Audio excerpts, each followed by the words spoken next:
नमस्कार, सुबह 10 बजे के समाचारों में आपका स्वागत है। मैं हूं पूजा पांडे। समाचारों में सबसे पहले नजर डालते हैं हेडलाइंस पर।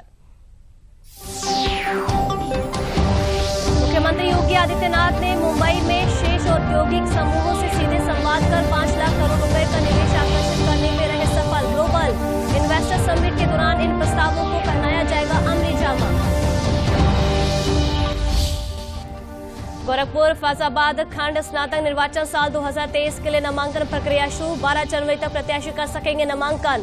17 जिलों में होने वाले इस चुनाव में 30 जनवरी को होगा मतदान। लगभग 2.5 लाख मतदाता करेंगे मतदान।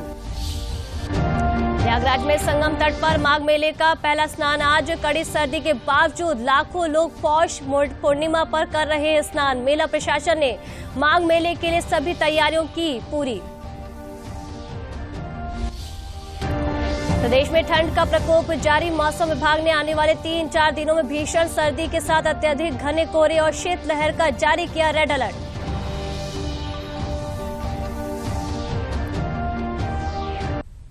और अब खबरें विस्तार से। मुख्यमंत्री योगी आदित्यनाथ ने प्रदेश में निवेश को लेकर मुंबई में शेष औद्योगिक समूहों से सीधे संवाद में 5 लाख करोड़ का निवेश आकर्षित करने में सफल रहे।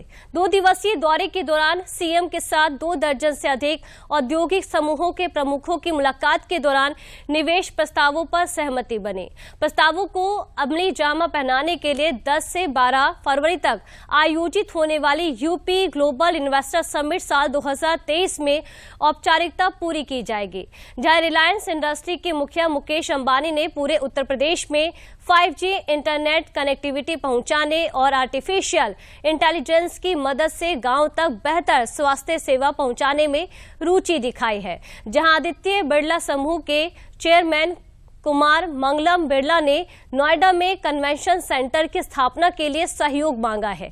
मुख्यमंत्री योगी आदित्यनाथ मुंबई में फिल्म जगत के प्रतिनिधियों से भी उन्होंने मुलाकात की। इस मौके पर अपने संबोधन में मुख्यमंत्री ने कहा कि फिल्म उद्योग ने कला एवं मनोरंजन के क्षेत्र में योगदान देने के साथ ही समाज को एक नई दिशा प्रदान की है। कला एक ईश्वरीय वरदान है। सकारात्मक भाव से देखने पर फिल्मों का राष्ट्रीय एकता एवं सामाजिक एकीकरण के लिए बहुत बड़ा योगदान दिखाई देता है। फिल्मों ने देश में हिंदी भाषा के विकास के लिए अभूतपूर्व योगदान दिया है।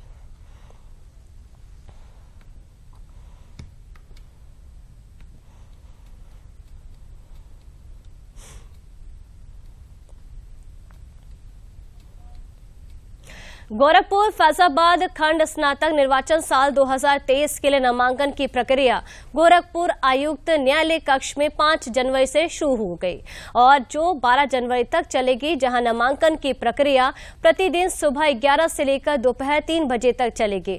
स्नातक निर्वाचन क्षेत्र के तहत आने वाले कुल 17 जिलों से 2,49,000 मतदाता अपने मत का प्रयोग करेंगे।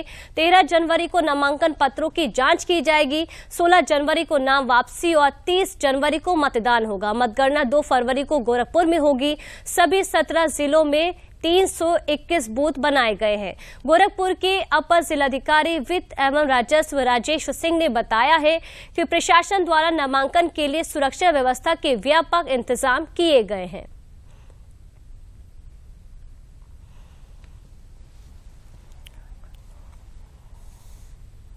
कि आप देख रहे हैं पीछे समय सारणी लगी हुई है, पूरा तिथियां दृष्टिगोचर हैं। उनमें 5 से लेकर के 12 तक नामांकन होना है।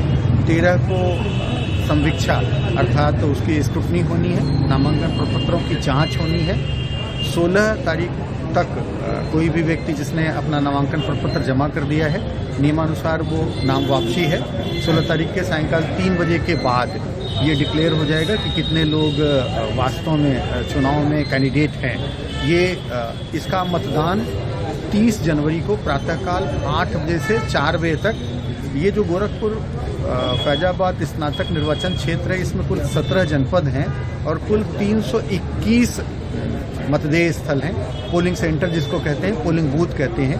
321 पोलिंग बूथ हैं और लगभग 2,49,000 मतदाता हैं। यहां रुकते एक छोटे से ब्रेक के लिए। It's another 6. रिचार्ज, जल्दी रिचार्ज करा। ये क्या किया? बच तो गया। पेमेंट कैसे करेंगे? टोकनाइज कार्ड से। टोकन? हाँ, ऑनलाइन पेमेंट के लिए आरबीआई लाए हैं टोकनाइजेशन। एक बार कार्ड डिटेल्स, ओटीपी, सीवीवी डालकर टोकन जनरेट कीजिए। कार्ड भी सुरक्षित और बार बार डिटेल्स भरने की नो झंझट। वही सुविधा अधिक सुरक्षित। ऑलराउंडर। वो की मैं। आरबीआई कहता है कि जानकार बनिए, सतर्क रहिए। ब्रेक के बाद एक बार फिर आप सभी का स्वागत है। देश के सबसे बड़े माघ मेले की शुरुआत प्रयागराज में आज से हो गई है। माघ मेले का पहला स्नान पौष पूर्णिमा आज है। कड़ाके की सर्दी पर आस्था भारी है। लोग गंगा, यमुना और अदृश्य सरस्वती में डुबकी लगाकर पुण्य लाभ अर्जित कर रहे हैं। इस बीच प्रशासन ने माह भर चलने वाले इस मेले के लिए पर्याप्त इंतजाम पूर्ण कर लिए हैं। कल्पवास और स्नान के लिए विशेष प्रबंध किए गए हैं। मोक्ष की कामना के लिए कल्पवास किया जाता है। मान्यता है कि कल्पवास से आध्यात्मिक शक्ति प्राप्त होती है।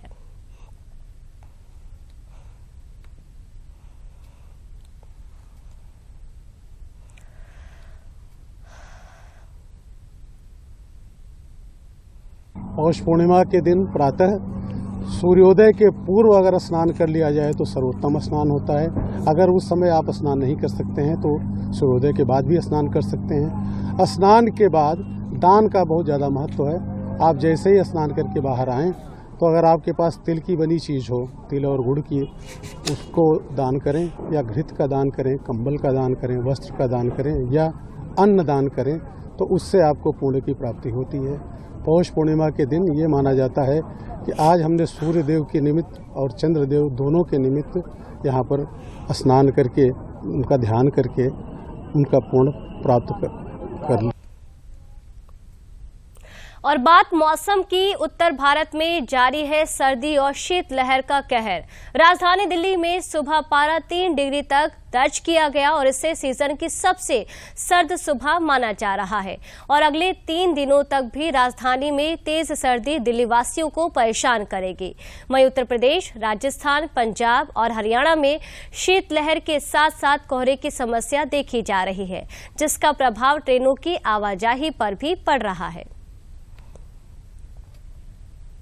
दिल्ली एनसीआर सहित पूरा उत्तर भारत कपकपाती ठंड की चपेट में है। गुरुवार सुबह दिल्ली के कई इलाकों में न्यूनतम तापमान 3 डिग्री सेल्सियस से नीचे दर्ज किया गया, जबकि बुधवार को 4 डिग्री सेल्सियस दर्ज किया गया था। मौसम विभाग के अनुसार गुरुवार को लोधी रोड में पारा 2.8 तक रिकॉर्ड किया गया। वहीं सफदरजंग में न्यूनतम तापमान 3 डिग्री सेल्सियस रहा। मौसम विभाग के अनुसार आने वाले 3 दिनों तक सर्दी का सितम यूं ही बरकरार रहेगा।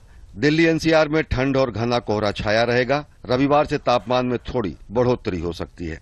इसके साथ ही पंजाब, उत्तरी राजस्थान, हरियाणा के कुछ हिस्सों, पश्चिमी उत्तर प्रदेश, उत्तर पश्चिम मध्य प्रदेश, पश्चिम बंगाल, सिक्किम के उप हिमालयी क्षेत्रों में घना कोहरा छाये रहने की संभावना व्यक्त की गई है। जबकि जम्मू, हिमाचल प्रदेश, उत्तराखंड, पूर्वी मध्य प्रदेश, उत्तरी छत्तीसगढ़, असम और त्रिपुरा में हल्का कोहरा छाया रहेगा। कोहरे के कारण यातायात भी बुरी तरह प्रभावित हुआ है। उत्तर रेलवे क्षेत्र में 12 से अधिक ट्रेनें देरी से चली और 2 ट्रेनों के समय में बदलाव किया गया। दिल्ली एयरपोर्ट ने यात्रियों के लिए कोहरे का अलर्ट जारी किया है।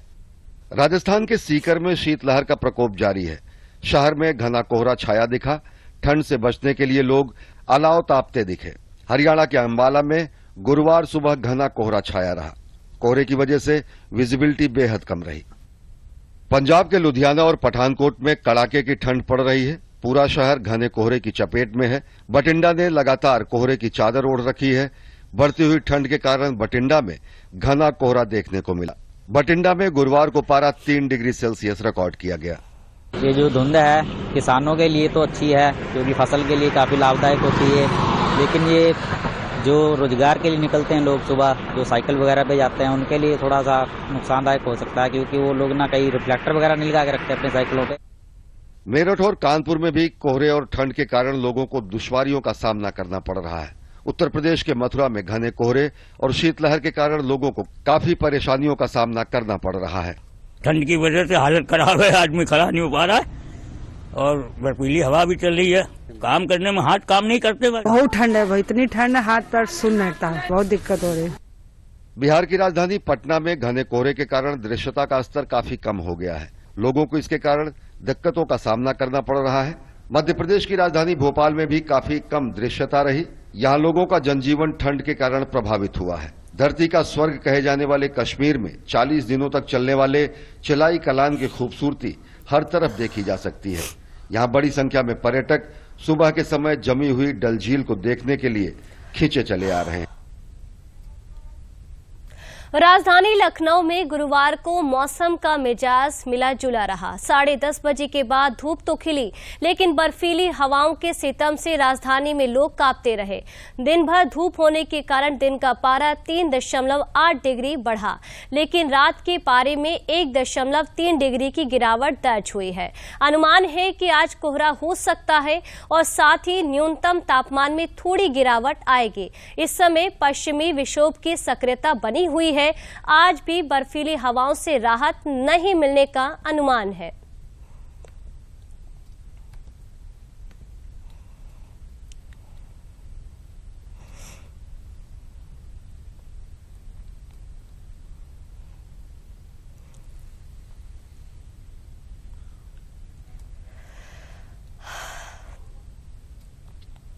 राज्यसभा सांसद भारत सरकार में सहकारिता एवं उत्तर पूर्वी क्षेत्र के केंद्रीय राज्य मंत्री बीएल वर्मा ने पूर्व राज्यपाल और मुख्यमंत्री बाबूजी कल्याण सिंह की स्मृति में बदायूं में मूर्ति का लोकार्पण कर एक विशाल जनसभा को संबोधित किया। उन्होंने कहा कि बाबूजी नेता नहीं बल्कि जननायक थे और समाज के लिए जो योगदान दिया उसे कभी भुलाया नहीं जा सकता है।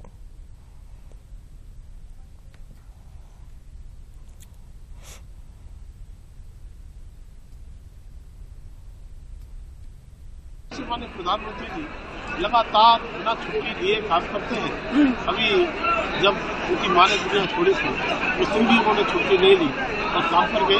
मैं कह सकता हूँ उनके नेतृत्व में नॉर्थ ईस्ट में जिस तरह से मुझे काम करने का अवसर मिला है, 2014 से पहले का नॉर्थ ईस्ट में आज जिस तरह से विकास की रफ्तार पर नॉर्थ ईस्ट है, चाहे वो आसाम हो, चाहे हिमाचल प्रदेश, चाहे सिक्किम हो, चाहे मणिपुर हो, मिजोरम हो या त्रिपुरा हो, नागालैंड हो, सभी प्रदेशों में एक विकास आपको देखने को मिलेगा। इटावा महोत्सव में पहुंची पद्मश्री मालिनी अवस्थी ने कहा कि अब देश के हर परिवार की जिम्मेदारी है कि अपने बच्चों को अच्छे जीवन यापन के लिए उच्च शिक्षा के साथ साथ संस्कार भी देने की आवश्यकता है। उन्हें ये भी बताना पड़ेगा कि देश की लोकगीत, लोक रचनाएं, लोकाचार, लोक कलाएं और लोक चित्रकला सभी हमारे पूर्वजों की विरासत है। भारतीय संस्कृति परिवारों को एकजुट रखने की ताकत रखती है। उन्होंने कहा कि पहले के गानों में लोक लज्जा, शिष्टाचार, परंपरा और महिलाओं की आजादी थी। पद्मश्री मालिनी अवस्थी ने कहा कि नुमाइश और मेला भारतीय संस्कृति को जीवित रखने के एक बहुत बड़े साधन और माध्यम है। इन्हें विलुप्त होने से रोकने का प्रयास करना चाहिए। इटावा महोत्सव में फोक म्यूजिक नाइट आयोजित की गई थी, जिसमें पद्मश्री मालिनी अवस्थी द्वारा भारतीय लोक संस्कृति के गीत एवं नृत्य की शानदार प्रस्तुति दी गई। अभी कुछ नहीं हुआ, क्या होगा?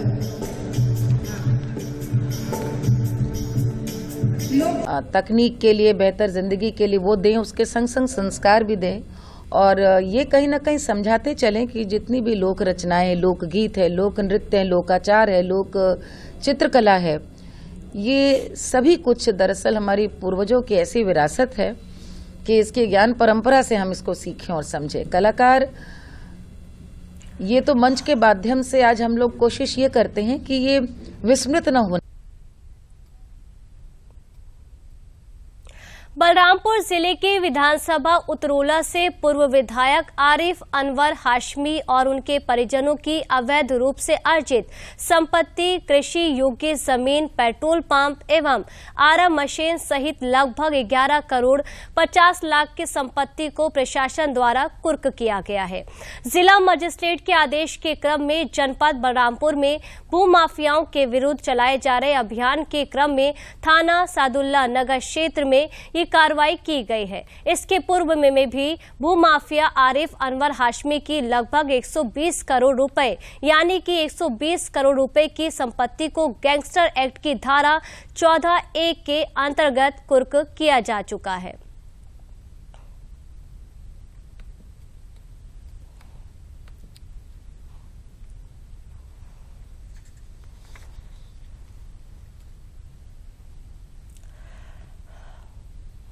जिला मजिस्ट्रेट बलरामपुर के मुकदमा अपराध संख्या 156/20 धारा 3(1) यूपी गैंगस्टर एक्ट की धारा 14(1) के अंतर्गत हुए आदेश के क्रम में कुल 7 संपत्तियां नियमानुसार जब्त की गई हैं, जिनमें ग्राम सादुल्ला नगर, ग्राम कम्मरपुर, ग्राम जुनेदपुर एवं ग्राम मनुआगढ़ में स्थित संक्रमणीय कृषि भूमि, ग्राम सादुल्ला नगर में संचालित आरा मशीन एवं ग्राम जुनेदपुर में संचालित पेट्रोल पंप शामिल हैं।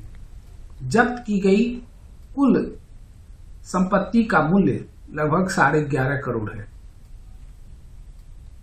दिन प्रतिदिन सड़क पर बढ़ रहे ट्रैफिक लोड के बीच दुर्घटनाओं की बढ़ती संख्या को लेकर शासन के निर्देश पर 5 जनवरी से 4 जनवरी तक सड़क सुरक्षा माह मनाया जा रहा है, जिसमें लोगों को सड़क पर होने वाली दुर्घटना दर को कम करने के साथ ही दुर्घटना में हुए शिकार लोगों की मदद के लिए जागरूक किया जाएगा। इसी क्रम में रायबरेली में भी स्कूल के बच्चों ने जागरूकता रैली निकाली, जिसमें सड़क सुरक्षा से संबंधित नियमों को बताया गया, जहां जिलाधिकारी माला श्रीवास्तव ने लोगों से अपील करते हुए कहा है कि सड़क सुरक्षा के नियमों को लोग गंभीरता के साथ पालन करें।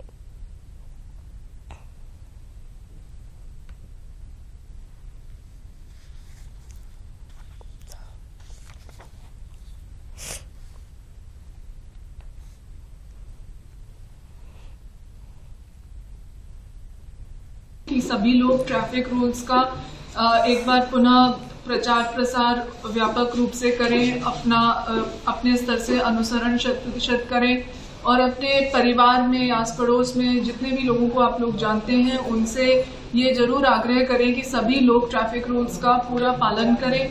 फोन पर बात करते हुए गाड़ी न चलाएं, हेलमेट पहने अगर 2 व्हीलर चला रहे हैं, 4 व्हीलर चला रहे हैं, सीट बेल्ट लगाएं।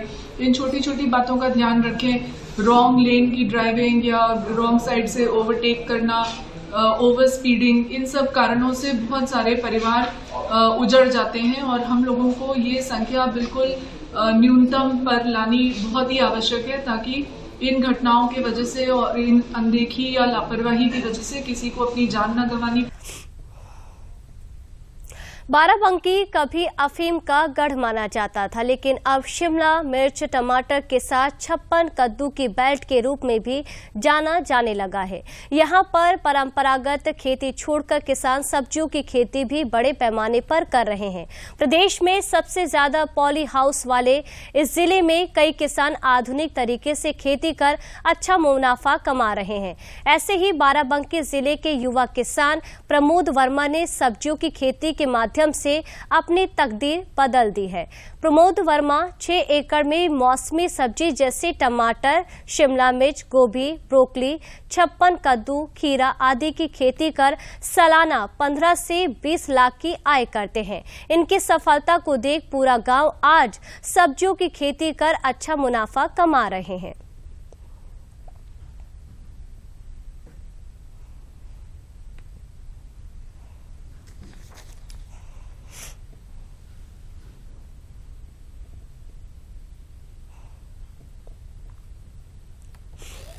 मैं पहले धान गेहूँ की खेती करता था, धान गेहूँ सरसों मेन था और उसमें जो है मुनाफा बहुत कम होता था। फिर पढ़ाई छोड़ने के बाद मैंने जो है सब्जियों पर ध्यान दिया, फिर सब्जियों की खेती करने लगे। पहले लौकी, तुरई, खीरा ये सब चीज़ें करते थे। फिर धीरे धीरे करके मैं शिमला मिर्च, टमाटर, 56 कद्दू, अचारी मिर्च, भरुआ मिर्च, गेंदा और इसी प्रकार की कई प्रकार की सब्जियां करने लगे, तो इससे मुनाफा अच्छा होता है। हमें तो ये समझ में आया कि जो हमारे प्रधानमंत्री माननीय मोदी जी का जो सपना है वो साकार होता दिख रहा है इस गांव की खेती देख करके। और इस गांव में मैं देख रहा हूं कि चारों तरफ किसान जो है सब्जी की खेती कर रहे हैं और लाभ उठा रहे हैं। औद्यानिक क्रांति जैसी यहाँ पर दिखाई पड़ रही है। प्रमोद वर्मा इस जनपद के प्रगतिशील कृषक के नाम में जुड़ चुके हैं। उनके द्वारा गांव में अपने खेत पर तो खेती की ही जा रही है, अन्य लोग जिनके पास खेत ज़्यादा और खेती नहीं कर पाए उनके खेत किराए पर भी लेकर इनके द्वारा खेती की जाती है। टमाटर की खेती वो भी स्टेकिंग करके इस जनपद में काफ़ी प्रचलन में है। 2 सीजन में टमाटर यहाँ पैदा किया जाता है। खुले में शिमला मिर्च पैदा करके इन्होंने काफ़ी नाम कमाया है। इसके अलावा मचान वृक्ष से इन्होंने तरवई, ब्रोकली की भी खेती इन्होंने की है और 56 कद्दू भी इस वर्ष इन्होंने काफ़ी लगाया है। तो एक प्रेरणा स्रोत बन के ये आम जन किसानों के लिए उभरे हैं और इनको राज्यपाल से भी पुरस्कार मिला है। बाराबंकी जिले के किसान मेवालाल के द्वारा घास फूस से तैयार बायो फर्टिलाइजर को देखने कृषि उत्पादन आयुक्त मनोज सिंह, कृषि सचिव योगेश कुमार, विदेश व्यापार के कृषि सचिव अनुराग यादव सहित कई लोग पहुंचे। इस दौरान अधिकारियों की टीम ने इस विधि को विस्तार से जाना और इस बायो फर्टिलाइजर पर एक विस्तृत रिपोर्ट तैयार कर लैब भेजने की बात कही है, जिससे प्रदेश के अन्य किसानों को भी इसका लाभ मिल सके। इसके अलावा पद्मश्री प्रगतिशील किसान राम सरन वर्मा की 56 इंच की नई तकनीक से की जा रही आलू की खेती को भी देखा गया। कृषि उत्पादन आयुक्त मनोज सिंह ने कहा कि आज खेती भी एक व्यवसाय है और प्रदेश के किसान खेती में नया प्रयोग करके अच्छा लाभ कमा रहे हैं। एक कल्चर इन्होंने डेवलप कर रखा है, उसको यूज करते हैं तो वो सारी चीजें डिकम्पोज होके और एक लिक्विड फर्टिलाइजर निकलती है। उस लिक्विड फर्टिलाइजर को किसान इस्तेमाल कर रहे हैं अपने खेतों में, तो उससे यूरिया की रिक्वायरमेंट कम हो जा रही है और पैदावार अच्छी बढ़ रही है, फसल का क्वालिटी भी इम्प्रूव कर रहा है। हम लोगों ने डिप्टी डायरेक्टर एग्रीकल्चर को ये रिक्वेस्ट किया है कि वो इसको पूरा डॉक्यूमेंट करते हुए इस विधि को, इस सिस्टम को, और फिर एक रिपोर्ट बनाए ताकि हम लोग इसको जो लैब टेस्ट से इस केमिकल में वाकई क्या क्या निकल रहा है, कितना यूरिया, कितना डीएपी है, नाइट्रोजन, फास्फोरस है, फिर इसको एक लार्ज स्केल पे करने के लिए एक सरकार इस पर निर्णय। ईडीएफसी ने न्यू करछना स्टेशन से न्यू सुजातपुर स्टेशन तक लिंक नवनिर्मित डबल रेल लाइन के ट्रैक पर इलेक्ट्रिक लोको द्वारा मालगाड़ियों का संचालन का सफल परीक्षण कर लिया है। इस सेक्शन में डीएफसी का न्यू प्रयागराज छिवकी स्टेशन बनाया गया है। न्यू करछना से न्यू सुजातपुर स्टेशन तक की दूरी 62.500 किलोमीटर है। इस दूरी का ट्रैक तैयार हो चुका है, जिसमें सिविल विद्युत कार्य पूर्ण सिग्नल परीक्षण प्रगति पर है, जहां सिग्नल टेस्टिंग पूरी होने के बाद इस रूट में नियमित मालगाड़ियां शुरू होंगी।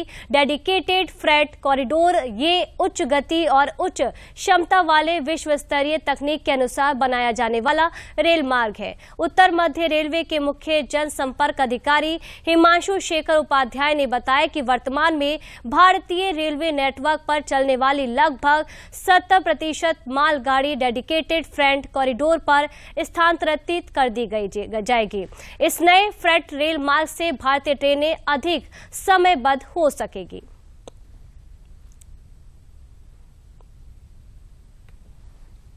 तो दादरी से भावपुर, कानपुर के पहले भावपुर तक परिचालन टीएफसी में शुरू हो गया है। इसके अतिरिक्त कानपुर से आगे प्रयागराज की तरफ चलें तो रूमा स्टेशन से अब इलाहाबाद बाईपास के करछना होते हुए चुनार तक संचालन शुरू हो गया है। शीघ्र ही मुझे उम्मीद है कि फरवरी के आसपास पर कानपुर बाईपास भी शुरू हो जाएगा।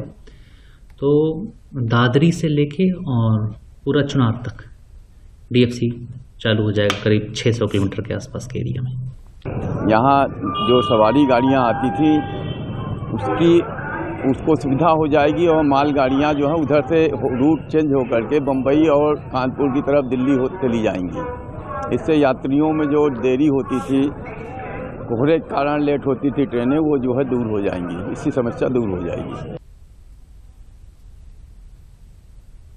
कानपुर देहात में यातायात नियमों के संबंध में लोगों को जागरूक करने हेतु 5 जनवरी से 4 फरवरी साल 2023 तक चलाए जा रहे अभियान सड़क सुरक्षा माह को सफल बनाने के उद्देश्य से कलेक्ट्रेट परिसर में जिलाधिकारी नेहा जैन और पुलिस अधीक्षक सुनीति ने संयुक्त रूप से जागरूकता वाहन रैली को हरी झंडी दिखाकर रवाना किया।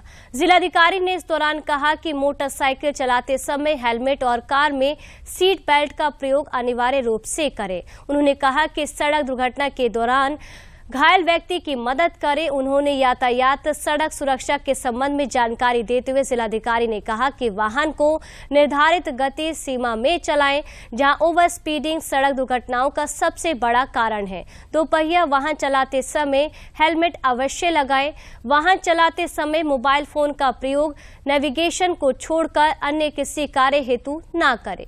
एक रैली का शुभारंभ करा है हरी झंडी दिखाकर, मैंने और कप्तान साहब ने। और यहाँ पे जो बाइकर्स थे उन्होंने सभी ने हेलमेट लगाया था और ये संदेश दिया था कि जो भी सड़क सुरक्षा के जो भी नियम हैं उनको हमें पालन करना आवश्यक है, क्योंकि वी हैव टू फोकस कि रोड पे जितने भी एक्सीडेंट्स हो रहे हैं वो बहुत चिंताजनक है और इनकी जो भी नंबर्स है वो हमें कम करने के लिए जो भी हम लोग माध्यम अपना सकते हैं, इंजीनियरिंग का, एजुकेशन का, एनफोर्समेंट का, वो सभी अपनाने हैं। सड़क सुरक्षा माह के शुभारंभ पे हम सभी जनपद वासियों से यही अपील करेंगे कि जब भी वो सड़क पे उतरते हैं तो उनकी जो जान है वो उन्हीं के हाथों में है। तो इस क्रम में वो जो ट्रैफिक रूल्स है उनका पालन करें। यदि 2 पहिया वाहन चला रहे हैं तो हेलमेट अवश्य पहने, 4 पहिया पर हैं तो सीट बेल्ट ज़रूर पहने और ट्रैफिक रूल्स का पालन करें, ताकि जो हमारा मोटिव है कि जनपद में हम एक्सीडेंट्स को कंट्रोल कर सकें, उसको हम साक्षर कर सकें। पहाड़ों पर हो रही भारी बर्फबारी और मैदानी इलाकों में चल रही शीतलहर के चलते जहां आम जनजीवन बुरी तरह प्रभावित हो रहा है, तो वहीं इससे कड़कड़ाती सर्दी से पशु पक्षियों का भी बुरा हाल है। ऐसे में इस कड़कड़ाती सर्दी और शीतलहर से बेसहारा आश्रयहीन गोवंशीय पशु को बचाया जा सके, इसको लेकर प्रदेश भर में जहां सरकार के द्वारा विशेष व्यवस्थाएं की गई हैं, तो वहीं जनपद मुरादाबाद में भी गोवंशीय पशुओं को शीतलहर से बचाने के लिए विशेष इंतजाम किए गए हैं। जनपद में नगर निगम के द्वारा संचालित कान्हा गौशाला में सैकड़ों आश्रयहीन गोवंशीय पशुओं को शीतलहर से बचाने के लिए पूरी गौशाला को बड़े पर्दों से कवर किया गया है। इतना ही नहीं, पशुओं के लिए झूल, पराली, अलाव, गर्म पानी, भूसे और हरे चारे की भी पूरी व्यवस्था की गई है। और साथ ही गौशाला में कर्मचारियों को निर्देशित किया गया है कि पशुओं की साफ सफाई पशुओं की साफ सफाई को लेकर गंभीर रहे। पशु की झूल, पराली गीली होने पर उसको तुरंत बदला जाए। वहीं नगर निगम के अपर नगर आयुक्त का कहना है कि आश्रयहीन बेसहारा पशुओं को सर्दी से बचाने के लिए सरकार के द्वारा संचालित कान्हा गौशाला की बेहतरीन व्यवस्था है। हमारे यहाँ 300 से अधिक गोवंश गौशाला में संरक्षित है।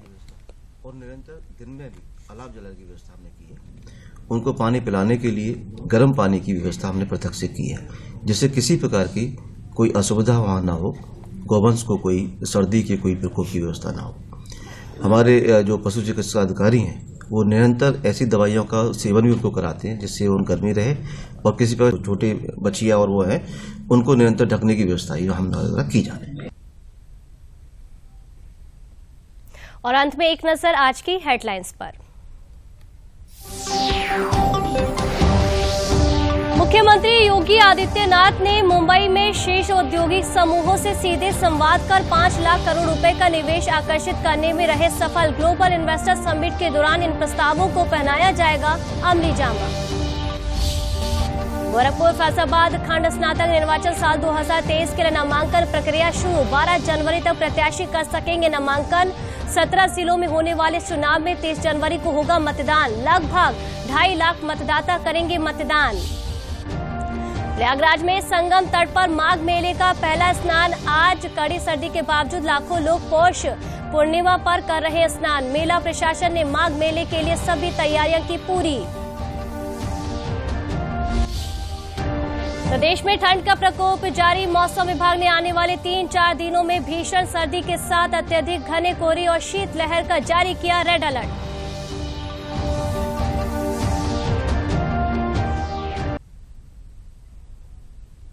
समाचारों में मेरे साथ फिलहाल के लिए इतना ही। नमस्कार।